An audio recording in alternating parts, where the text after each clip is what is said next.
অন্যদিকে মনোনয়ন পেশ পর্ব শেষ হয়েছে, আর দেরি নেই অসম বিধানসভা নির্বাচনের টিকিটে বঞ্চনার প্রেক্ষিতে রাজ্যের একাধিক কেন্দ্রে ক্ষোভ। বিলাসীপাড়া জেলা বিজেপির সাধারণ সম্পাদক পদে ইস্তফা দিয়ে নির্দল প্রার্থী হিসেবে নির্বাচনে প্রতিদ্বন্দ্বিতা করছেন রমেশ রায়। বিলাসীপাড়া বিধানসভা কেন্দ্রে বিজেপি থেকে টিকিট না পেয়ে তীব্র ক্ষোভ প্রকাশ করেছেন রমেশ। নির্দল প্রার্থী হিসেবে সমর্থকদের নিয়ে মিছিল এবং জনসভা করে নির্বাচনী প্রচারে রমেশ রায়।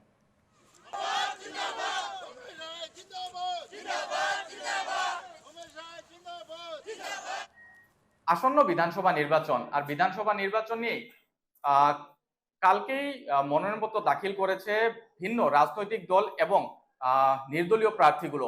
আমার সঙ্গে বর্তমান রয়েছে বিলাসীপাড়া জেলা বিজেপির প্রাক্তন সাধারণ সম্পাদক রমেশ রয়। তিনি একজন জ্যেষ্ঠ বিজেপি কার্যকর্তা রয়েছিলেন, তিনি পদত্যাগও করেছেন। আমরা সরাসরি এনকেটিভি বাংলা ওনার সঙ্গে কথা বলবো। প্রথমেই এনকেটিভি বাংলার তরফ থেকে আপনাকে শুভেচ্ছা জ্ঞাপন করছি। আপনি নির্দলীয় প্রার্থী হয়ে মনোনয়নপত্র দাখিল করেছেন, কিভাবে আগিয়ে যাবেন? আমি এনকে টিভিকে ধন্যবাদ দিছি।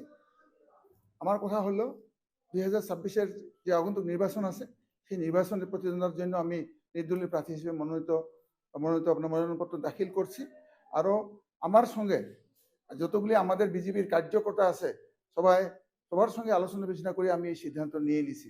তারপরই ইতিমধ্যে আমি বিভিন্ন আমাদের বিলাসীপাড়া সমষ্টির বিভিন্ন জায়গায় আমি মনোনয়নপত্র দাখিল না করার আগেই আমি প্রচার অভিযান চলাইছি। আর প্রচার অভিযানে অভূতপূর্ব রাইজের তরফের থেকে আমি সহায় সহযোগ এবং আশ্বাস পাইছি।